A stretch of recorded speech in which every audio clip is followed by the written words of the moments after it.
Hello, and welcome to ICAN on Air. The aftermath of the COVID-19 pandemic is still subject of caution to global economic projection, especially as the latter part of the year 2021 experienced a fourth wave, causing economic chaos.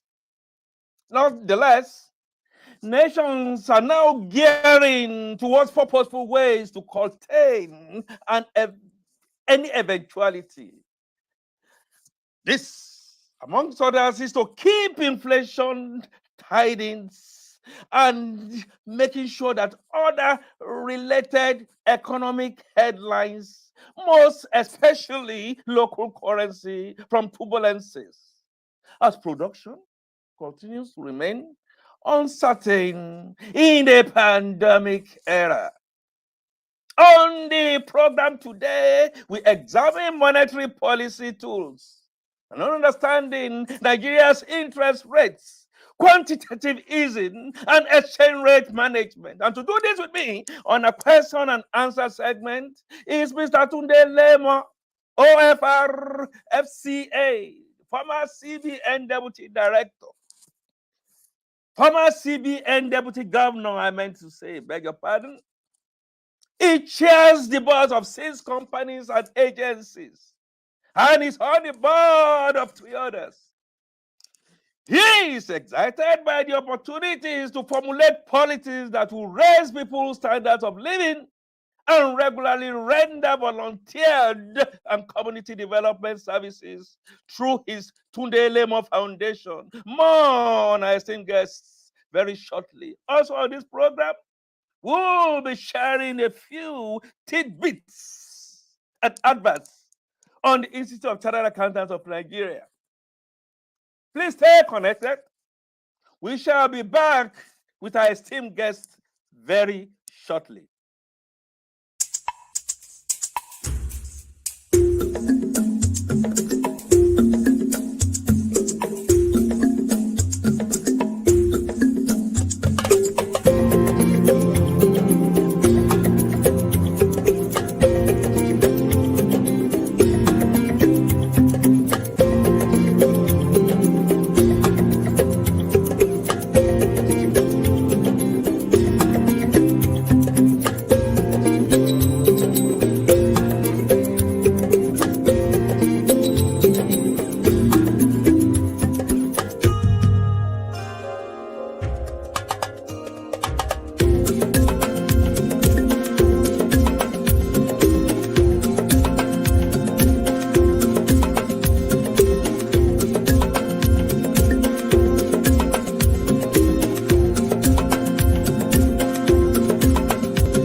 Please join me to welcome our esteemed guests, Mr. Tunde Lemo, OFR FCA, the former Deputy Governor of Central Bank of Nigeria. You are most welcome to ICAN on Air, Mr. Lemo. Thank you, Mr. Akinfatunke, for inviting me. It's my pleasure to be here. We go straight on. And to encapsulate and give a brief of a direction, we go into explanation of terms. Looking at the subject, money policy tools, and understanding Nigerian interest rates, quantitative easing, and exchange rate management. And so for the benefit of our online audience, kindly enlighten us on what constitutes monetary policy and the difference between it and fiscal policy.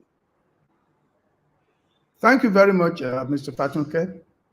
Monetary policy basically are policies that are within the remit of Central Bank of Nigeria, or central banks generally.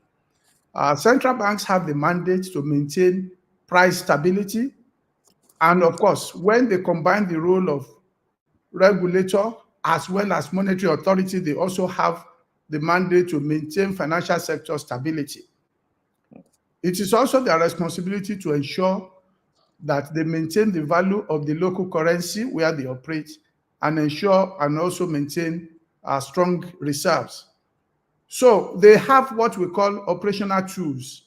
These are the instruments that they use to ensure they conduct, to ensure macroeconomic stability or price stability. These tools, of course, are what we call the monetary policy tools. They include what we call open market operation. That is the way by which, of course, the treasury bills are bought and sold to increase money in circulation or to reduce money in circulation, depending on what the objectives are. They also have a nominal anchor, which we call monetary policy rate. Monetary policy rate is the rate, basically, to a layman, it's like a discount rate, the rate at which they are willing to lend money to the commercial bank. You know, they're bankers to banks and they're bankers to government. But the monetary policy rate signals the direction of interest rate. So they also use that to signal whether they want to increase money supply or if the economy is overheated. If inflation, for instance, is going up and they need to lower inflation, there's a way they can tinker with the rate so that inflation is dampened, and vice versa. If, of course, there is slow growth or there is recession, they also can do quantitative easing or be more accommodative in the way they conduct monetary policy, basically by making money, the price of money, low. Let me put it that way. So that way, of course, is easier to lend, and then lending rate is low, and then a lot more economic activities can happen. That is all about monetary policy, but it's different from fiscal policy. A lot of people don't know the difference. Monetary policies are within the remit of the central bank, but fiscal policies are within the remit of the government, are represented by the Ministry of Finance. They, on the other hand, also can influence the level of economic activities by tinkering this time around, not with interest rate or with or discount rate or open market operation, but with tax. They can raise tax or reduce tax depending on the direction they want the economy to be. If, for instance, the economy is in recession and they want to increase the level of economic activities, all they need to do is to reduce tax so that they can free up money in the hands of the private sector and economic activities can increase. And the reverse is the case.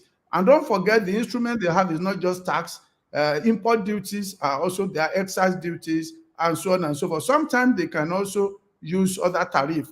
They even can use trade policy also to do that. So these are the two hands that ensure that the economy is well conducted. On the one hand is the monetary policy represented by central bank. On the other hand is the fiscal policy represented by the federal government through Federal Ministry of Finance. Excellent definition of terms and the essential difference between the policies that we are talking about, monetary and physical. Whereas one is Federal Ministry of Finance, the other is Central Bank of Nigeria. Now, all these monetary policies that you have enunciated, sir, discounted, open market operations. Let's look at the Central Bank of Nigeria. In the last 5 years, what would be your honest, frank assessment of the monetary policies of CBN of Nigeria? Well, by my assessment, before you make the assessment, you also need to understand the nature of the economy that we run. Unlike other economies that are well diversified, this is an economy that depends so much on a particular product, which is also not under our control, which is, of course, crude oil. The bulk of the government revenue is from the crude oil, and the economy is not as diversified as it could possibly be. Also, unlike in other climes, you don't see inflation and unemployment going in the same direction. But in Nigeria, they happen to be like double whammy. On the other hand, you see inflation going up And then on the other hand, you also see unemployment going up in other climes. When inflation is rising, employment is going down. So this is the dilemma in which the central bank finds itself. So central bank, therefore, has been using what I call the orthodox and the heterodox, or which others may choose to call it unorthodox method to ensure balancing.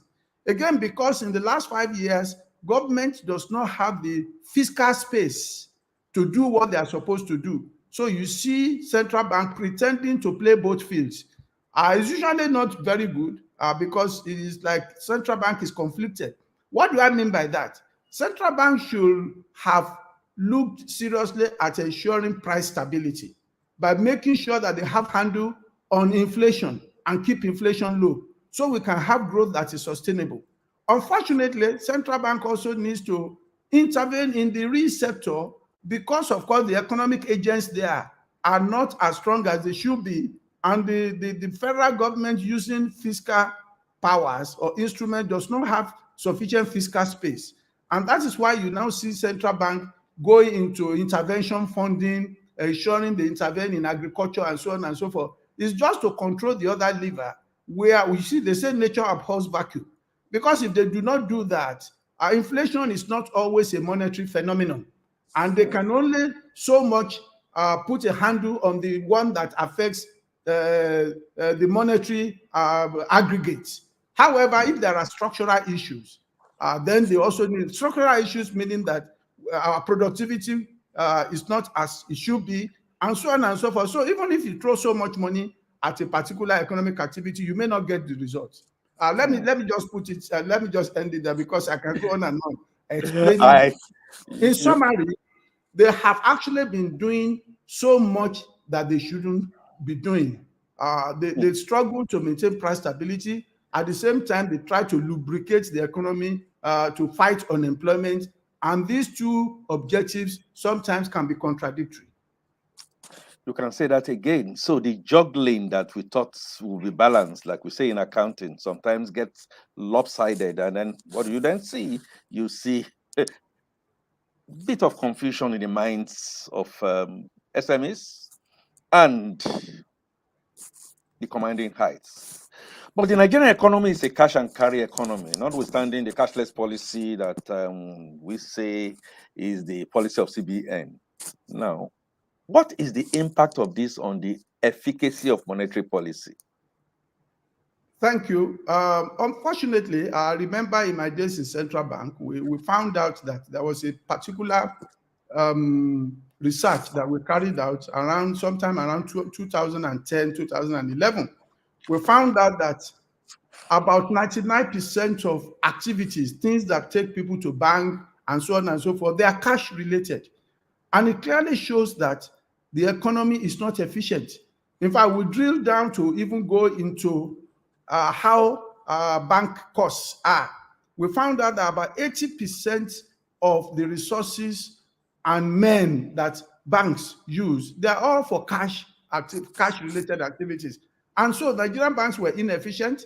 The cost of rendering banking service was high. But beyond that, there was monetary policy couldn't be transmitted in an efficient manner. You see, monetary policy tools are sharper when you have a credit economy, when you have a cashless economy. Then when you raise interest rates, it transmits through the financial institution, and then people feel the impact. But if it is basically cash, of course, it's really not efficient. And so central bank then tried to ensure that we take activities away from cash. Apart from the fact that it wasn't efficient, we also found out that it was also increasing, that the crime rate was high because people could burgle homes and see money, and then it wasn't efficient. Black economy also, corruption, it was feeding corruption, and so on and so forth. So because of this, central bank embarked on cashless economy. It means by which, of course, we introduce so many things, including electronic banking, that will ensure that we take cash away from the system. Let me even give you another example. In 2009, we found out that the cost of processing cash, the cost of saving cash processing and doing all of this in banks generally was around 114 billion. By 2012, it has ballooned to 192 billion. And if we continue like that, it will go up and up and up. So we decided to go cashless, and all of that activities, the summary is that what we're seeing now is that Nigerian banking system is a lot more efficient.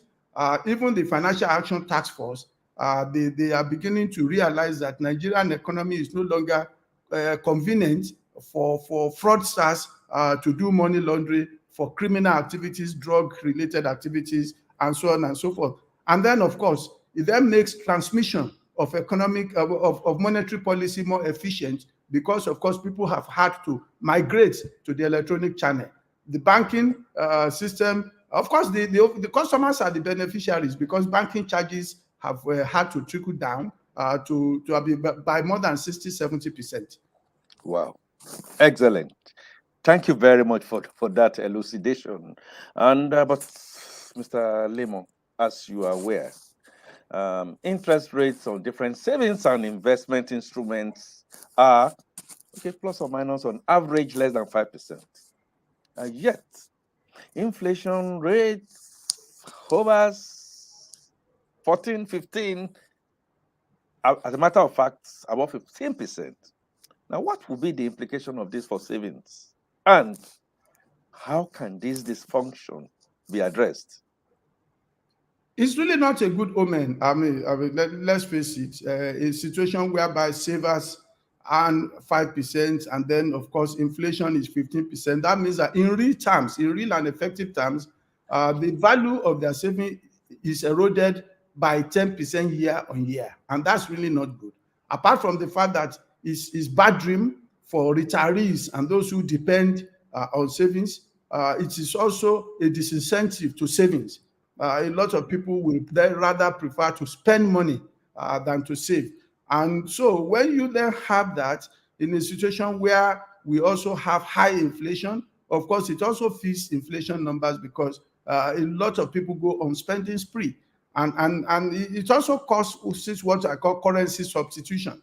If, for instance, Nigeria in a high inflation environment, your savings rate is very low, what stops people then from buying foreign exchange, where they can earn almost as much in dollars in terms of interest, even if it's less, to the extent that year on year, Naira against dollar depreciates by over 12–13%. So they gain by moving their financial assets into one that preserves the value. So you can see that even that alone, negative real interest, is why demand or propensity to buy dollar has been very high. I think it's important, and as soon as possible, we need to reverse this so that we can be able to mobilize savings for investment and be able to also get people to prefer holding Naira rather than the other way around. Excellent. Thank you very much. And I hope that reversal effectively, efficiently will meet us sooner than we expect. I dig a bit down and look at mystery. Not a few economists, including your honored self, who deny the fact that mystery has been galloping in the wide majority of our cities, not talk of urban areas. Mystery defined by high inflation rates coupled with high unemployment rate. You have said it is not normal, and we cannot agree any less with you. Are there no ways the managers of the economy evolve policies that will simultaneously address these challenges, maybe in more specific terms? Thank you. That's very interesting. And indeed, I was expecting that, because if we have a dilemma and then there's stagflation, that's the summary of what you have just experienced. Then what it then means is that inflation in that climate is not a monetary phenomenon. There are structural factors. What do I mean by that?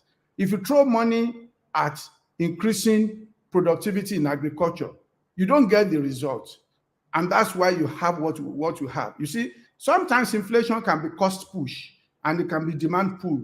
When it is demand pull is when central bank can use money supply to moderate inflation. But if it's cost push because of structural rigidities, what are those things? Bad road, rain-fed agriculture, when of course the rest of the world is doing irrigation agriculture, so you depend on the Almighty God to supply rain, and of course with El Nino and climate, global warming. Of course, nobody can put a finger on how the pattern of rainfall anymore. So all of these things is what has to be done. We must address those structural factors, electricity costs, not even cost. How do you deploy it in such a way that a factory here will not have a generator, which should have been a standby thing, but a standby has now become the normal thing, and then there's a standby to standby, and then the public power supply is now the remote standby. And so all of these add to our number, to the extent that today, because of the way the global economy is structured, where you are producing now, you are producing for the entire globe. Your competitor is no longer that person in Oworonshoki or somewhere in Kano. It may be in Houston or Aberdeen. And so you just must have productivity gain that the rest of the world are having. Otherwise, you have serious problems. And a good example, of course, is textile industry. Some 30, 40 years ago, we have over 127 textile companies in Nigeria. Many of them Indian companies and Chinese companies. You know why? Because in those days, the infrastructure in Nigeria was superior to Mumbai or Bangalore or somewhere in Shanghai. But today, the infrastructure in those climes are better. So those factories naturally have folded up because they can now produce at cheaper rates in their home countries, all because the roads are bad. In those days, you would load a trailer and get to Kano in 24 hours. Today, if you are not careful, it may take you 24 days. And that is if you are not waylaid by henchmen or by bandits. So these are issues that we need to deal with. They are very humongous. They are very huge. Until we deal with those structural factors, monetary policy will always be inadequate, which is why central bank uses its initiative to directly fix some of those things. But what central bank is doing is also hurting the economy, because most of the activities that they do is by printing money, which we call, and of course, you know the effect of that. But it have been better done by the fiscal authorities, and then of course there will be harmony. Excellent. Thank you very much. And one of our online guests, Olusoju Sosolu, how can we ensure an effective and relatively stable interest rate regime as a developing nation? Thank you. Again, very excellent. If you look at developing countries generally, you find out that what makes their currency stable is what they produce for the rest of the world. Whether you're talking about Malaysia or you're talking about South Africa or so many other emerging economies or frontier economies. But in a country like ours, the only major export we do is crude oil exports. But we don't even have control over the price. There is a global cartel. We just take the price as given. When we are happy, it's $90 a barrel, maybe because Putin is bombing Ukraine. And then when there is peace or there is COVID, it goes to $28. So we depend on the Almighty God to get us to this. But if we have a well-diversified economy, where most of the things we produce are value-added products, and then, of course, we have various sources by which we earn foreign exchange, then our currency definitely will have value. Because, again, if we also do so much of import substitution, today in Nigeria, if you ask central bank, about 50, 60, 70% of the demand for foreign exchange is raw materials for the manufacturing company. Now, we should have done significant backward integration by ensuring that we source some of these raw materials, at least in the 30, 40 years that we've been producing. Nigeria, for instance, is the only country where we import our staple. If you ask Nigerians randomly, what do people eat most? It's either they say bread or rice. And these two products are still imported. Central bank has done so well on rice. But I can still bet you more than 50% of rice that we produce, we eat in Nigeria is still imported. You do a random call, go to Okeani and ask question. So it is when we begin to grow what we eat and eat what we grow, including even what we wear. So much also about education, tourism, and health tourism. An average of 60,000 Nigerians travel abroad for health tourism, spending $20,000 on the average. That's $1.2 billion. More than 50, 60, 80,000, maybe 100,000 Nigerian students are abroad. You know, wasting dollars in Birmingham, in Warwick, and Manchester University, when, of course, they should be in Nigeria. So when you sum all these things up, these are reasons why demand for dollar is so high, and the exchange rate will continue to hit us until we become more competitive, we produce for the rest of the world, and we consume less of imported things. Excellent. Thank you. Kayode Fasasi, agreeing with you that we have an unusual central bank in Nigeria performing roles outside its primary functions.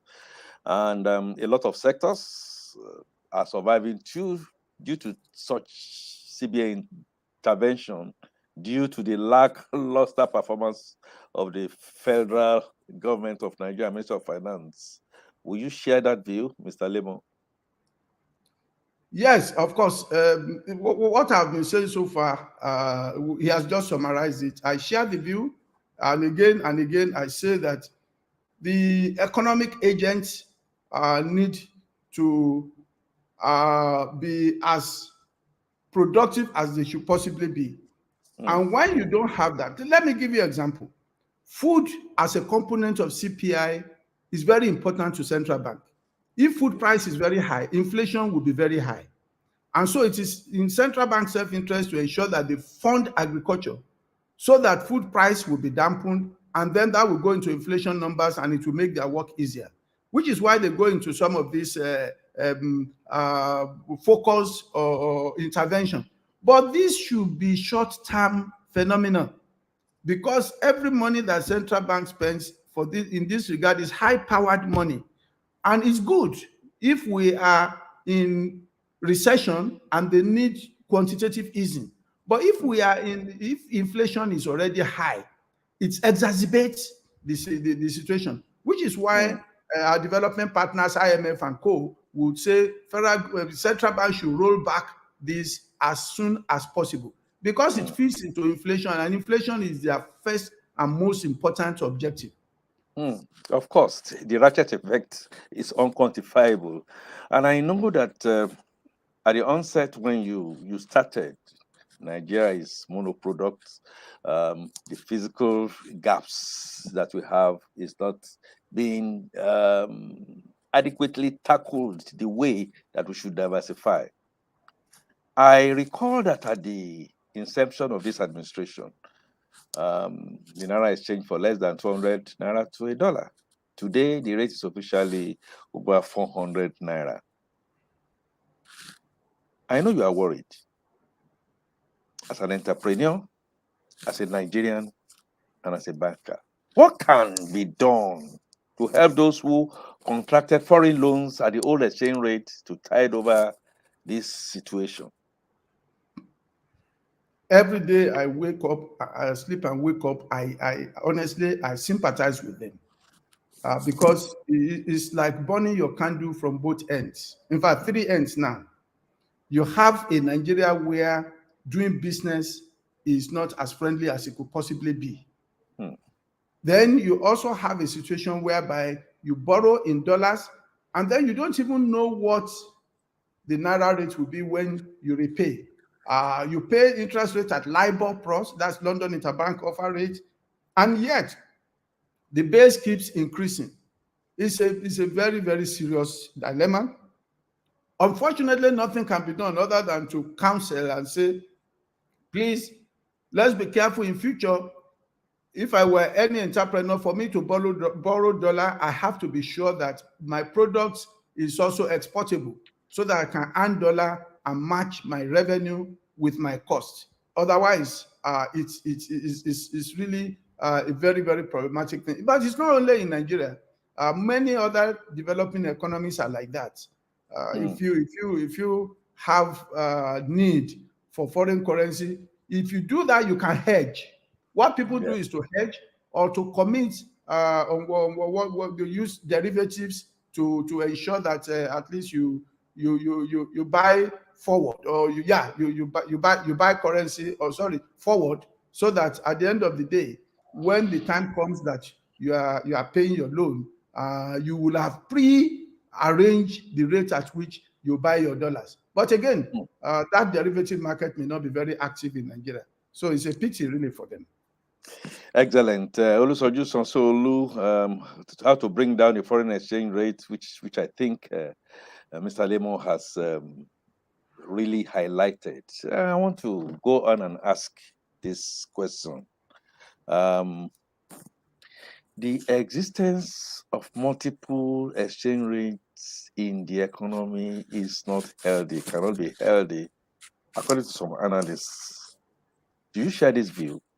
And if so, can convergence be achieved shortly? Multiple foreign exchange regime is not good for the economy. It hurts the economy. It gives opportunity for arbitrage. Arbitrage meaning that you can buy where it is cheap, and then of course move it to have unnecessary gain.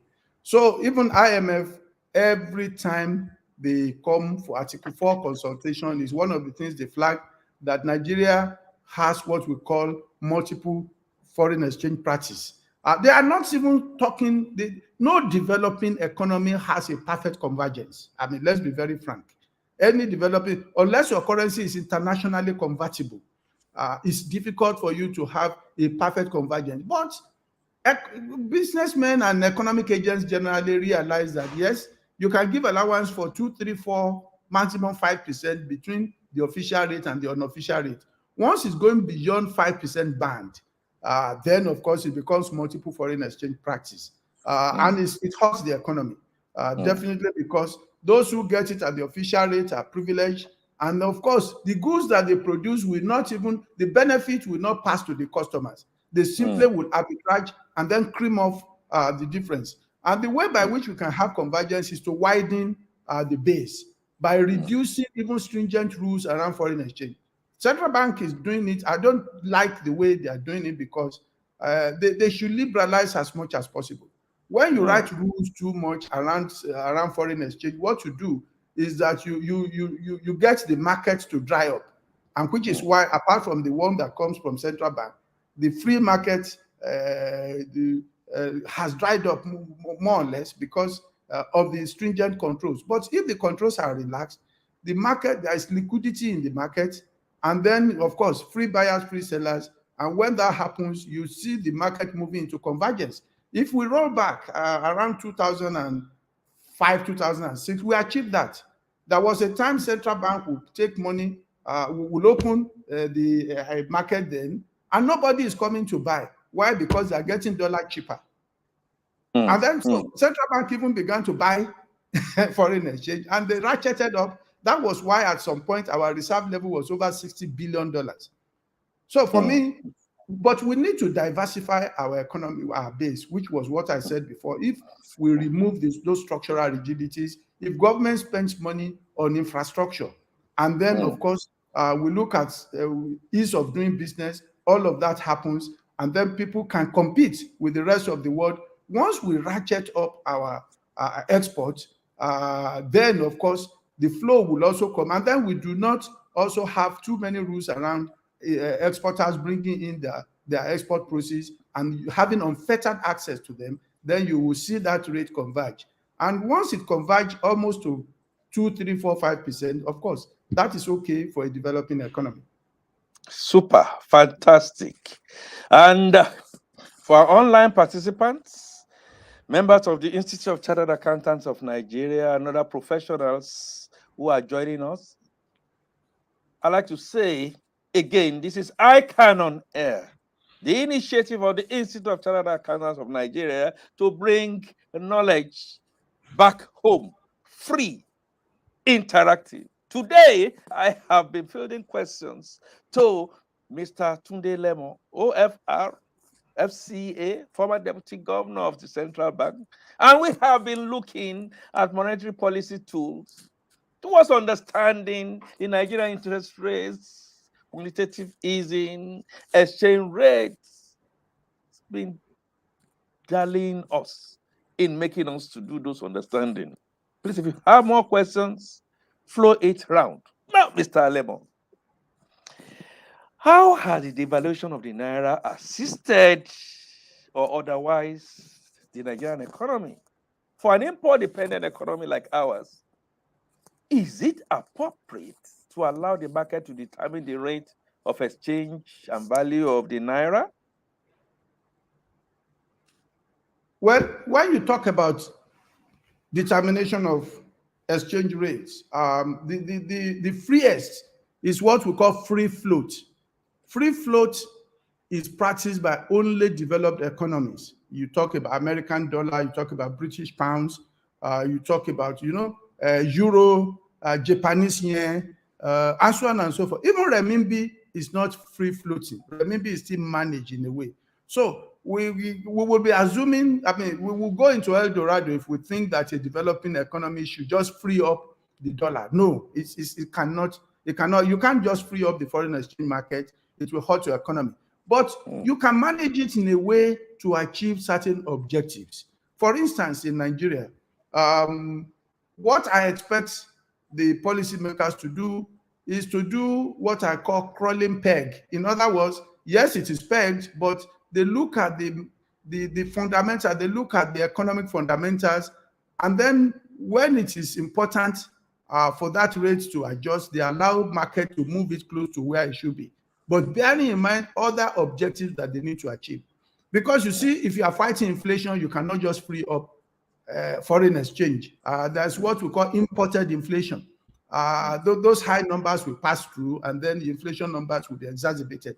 But then you can also not have a rigid foreign exchange whereby, depending on what is happening in your economy or inflation rate, it is as rigid as a place like Saudi Arabia or United Arab Emirates, unless you have free dollar that goes around everybody, which is why you need to be more market friendly. At the same time, you manage it to ensure economic objective. Devaluation is not good because devaluation deliberately makes your import your import more expensive and your export cheaper. You do that as a deliberate policy if you want to achieve an objective, but you can allow your currency to depreciate in line with economic fundamentals. I'll give you an example. The average inflation rate in US is maybe 2-3%. It was just of recent, it went to 4% and everybody was crying. But in Nigeria, it's been 15, 16, 17, 18. So let's assume that the inflation rate differential in both countries is about 10-12%. What it means is that you can adjust your currency in real and effective terms, Naira against dollar, by allowing that 12% to adjust naturally. Otherwise, there will be distortion in the flow of trade between the two economies. So these things are quite a bit technical, but then you can use logic and reasonableness to ensure that your currency is not overvalued or undervalued in real and effective terms. Super. Thank you very much. We'll take a bit of a breather to go on break, but before then, maybe we should take in Olaitan Yusuf, saying that the difference between the NIFES rate and the exchange rates on the street is so apart. What are the measures CBN can put in place to close this gap? I said it before, the more the rules, the wider the gaps. The less the rules, the closer the gap. So if they write out more rules, the gap will get wider. If they reduce that temperature, it will get closer. However, the overall thing in Nigeria, watch out, it is the volume of crude oil earnings that we earn.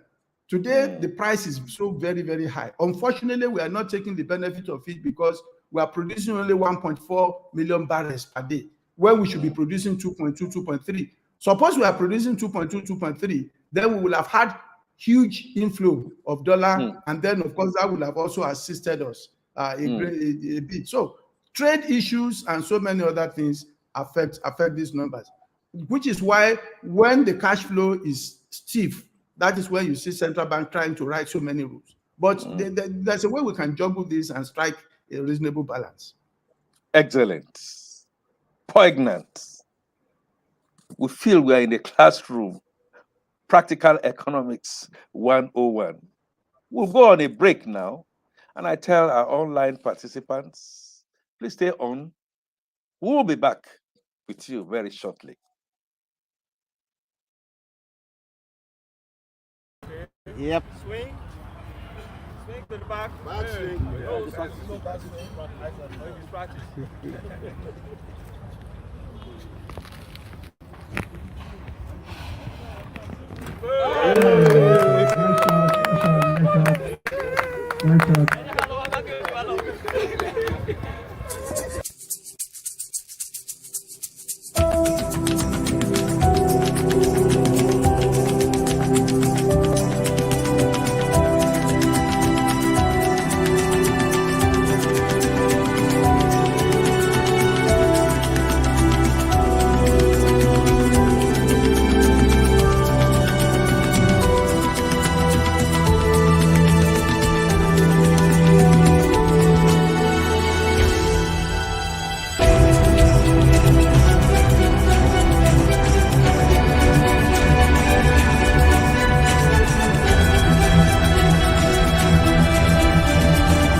We are back.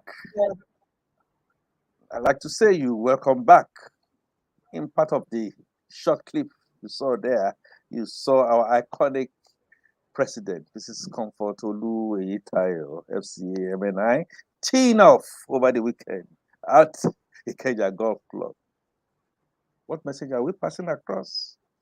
All work, role play makes many professionals dull. In any case, it's all part of our work-life balance. And Mr. Lemo, I want to believe that you do take time off of your busy schedules, tee off a bit, jog. I hope you do that, Mr. Lemo. Thank you. I was impressed at seeing our president teeing off, and that is golf that I wanted to learn, which I couldn't learn. But I play table tennis regularly, and I also go on. I jog almost on a daily basis. Super. I go jogging every day just to make sure that I live a healthy life.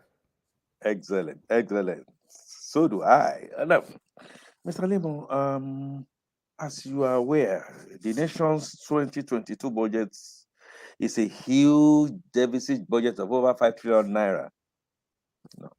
What is the implication of the use of ways and means by government to finance its budget? And how has this impacted the access of the real sector to credits and investable funds? Well, good question. I would have been surprised if you didn't ask me that, because ways and means is something that is happening now, and people ask questions.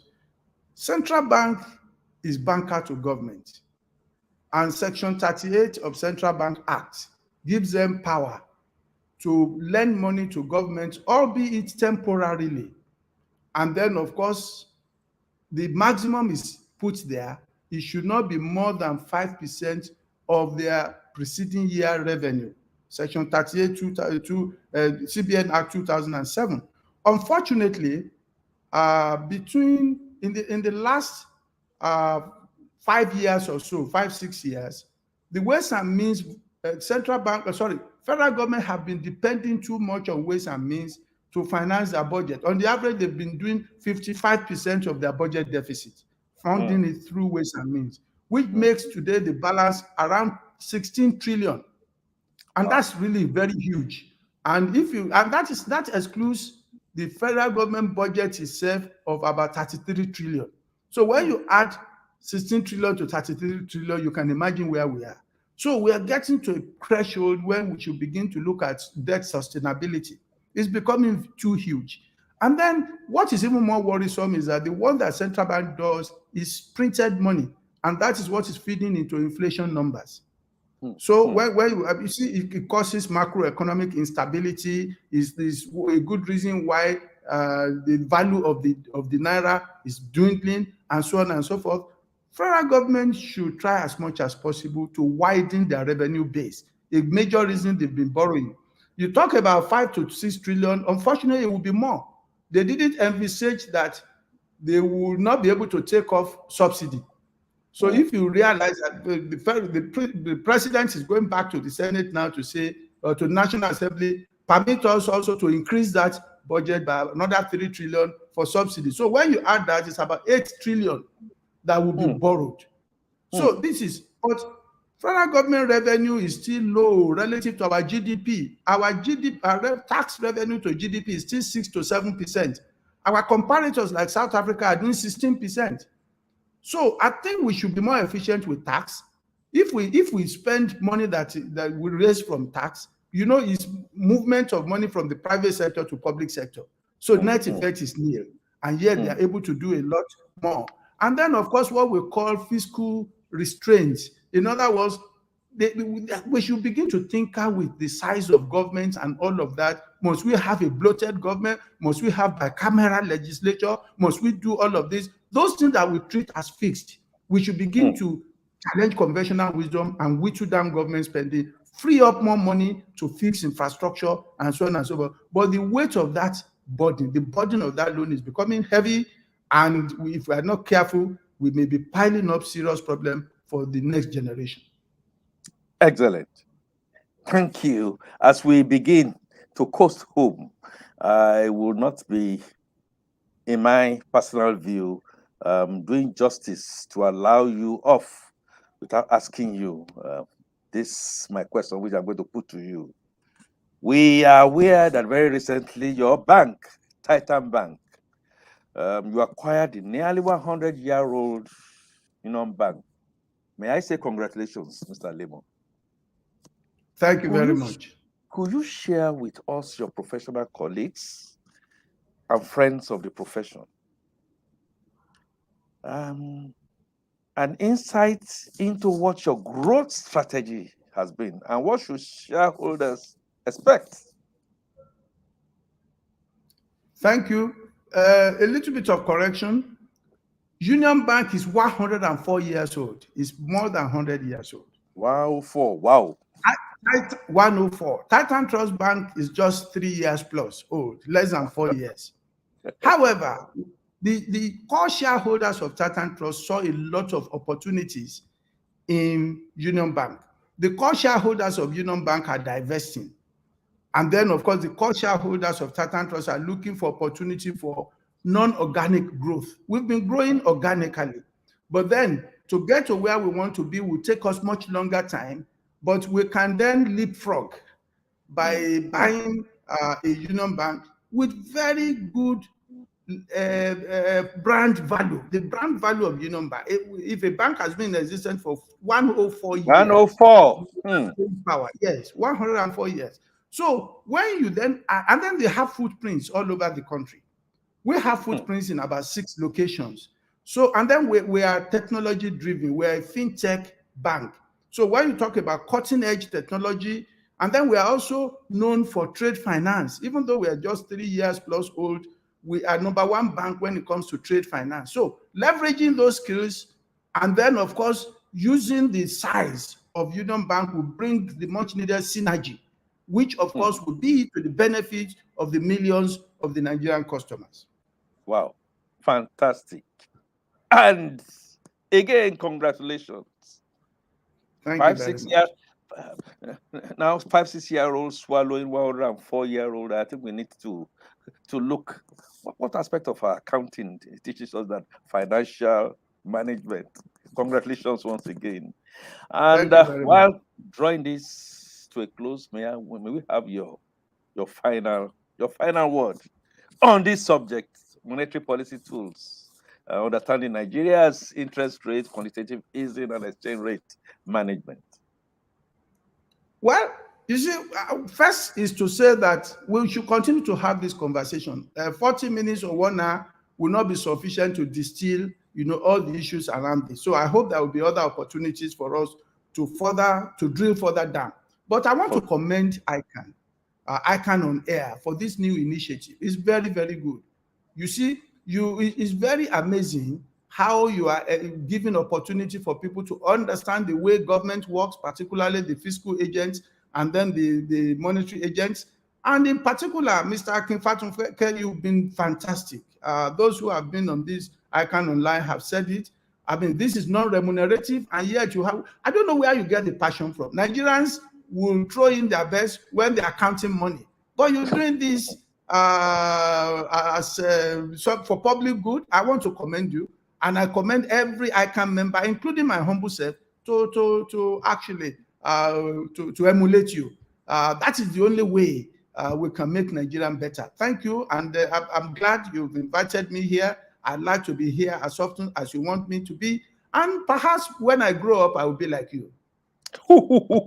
Hey, you'll be like me, 5% swallowing 104%. Yeah. I think I must throw it all back to my editorial team. Shemun Derinde, member of council, and a number of us converging together, carefully picked by that iconic leader, Comfort Olu Editayo FCA, who clearly has broken the ceiling home and abroad for our institute. Thank you very much, Mr. Lemo. And online, please, we are still on. We are going to have 1 or 2 announcements that should interest you. Stay by. We'll be back with you shortly.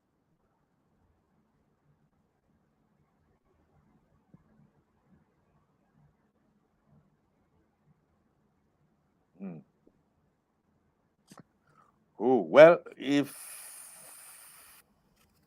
that is coming a bit difficult in getting, may I share a few tidbits of our ICAN diary for the purpose of getting our members to be aware. The Intergovernmental Relations Committee of ICAN plan to organize an IGRC, Intergovernmental Relations Committee Day. This is scheduled for March 22 to 2022 at 4 p.m. West African time at Sheraton Hotel, Abuja. The theme will be strengthening our democracy process through electoral reforms. Also like to share with my professional colleagues that the 16th Eastern Zonal Accountants Conference, which is going to be physical and virtual, with the theme Agropreneur in a digital economy and pathway to economic growth and development, is scheduled to take place from the 5th to the 8th of April 2022 at Igbo Concord Hotel, Owerri. You may please call on this number 081350111825. That is 081350111885 for more enquiries. Finally, on our tidbits is that we are going to have our IT conference 2022. It's going to be virtual. It's coming up Friday, April 8, 2022, between 10 a.m. and 2:30 p.m. West African time. And the theme will be governance, risks, and compliance, or GRC in short, in a digital world, and the accounting profession. It's going to be chaired by one of our past presidents, Alhaji Razak Jayeola, DSC, ACFE, CRICS, FAC, and the chief host will be our iconic president, Mrs. Comfort Olu Editayo, CFA, CFE, MNI, FCA, our 57th ICAN president. Please take note. That will naturally be with you. And This is not the end of the story. I want to thank you all. Our next episode is going to be on Thursday, March 3, 2022, and the venue will be online, just like we have had in here, our Facebook, YouTube, Twitter. The topic will be public debt and public accountability, options for managing Nigeria's rising debt burden. The guest will be Professor Uche Ualeke, FCA. He's a financial economist and a renowned professor of capital market at the Nasarawa State University, Kefi. It's been HOD, Banking and Finance Department. 360 million people. The West African sub-region. Right. Sorry for that each. And so he will be with us next on Thursday, March 3, 2023. I will be leaving you with my usual quotes of the day. It goes, it is well enough that people of the nation do not understand our banking and monetary system. For if they did, I believe there will be a revolution before tomorrow morning. That was attributable to Henry Ford. And so the sun sets here on ICAN on Air for today. And until we come your way on Thursday, March 3, 2022, remember to tell somebody else to be a part of it. I remain Akin Fatunke, your anchor, ICAN on Air. Bye for now. 360 million people. The West African sub-region represents a huge but unexplored market that needs to be leveraged to achieve accelerated growth and development. However, this huge potential is challenged by poor governance, weak infrastructural and industrial base. Evidently, the need for economic prosperity in West Africa cannot be overemphasized. To this end, the Association of Accountancy Body in West Africa, ABWA, is hosting the second ECOWAS Abwa Joint Congress. Theme: Good Governance and Sustainable Development for Regional Prosperity. The date is March the 16th to the 19th, 2022, and venue is Farmington Hotel, Monrovia, Liberia.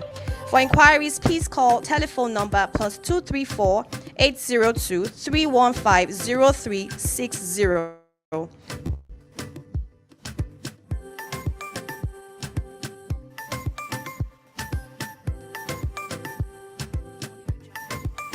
Email address is abwa_secretariat@yahoo.com. Website is www.abwa-online.org.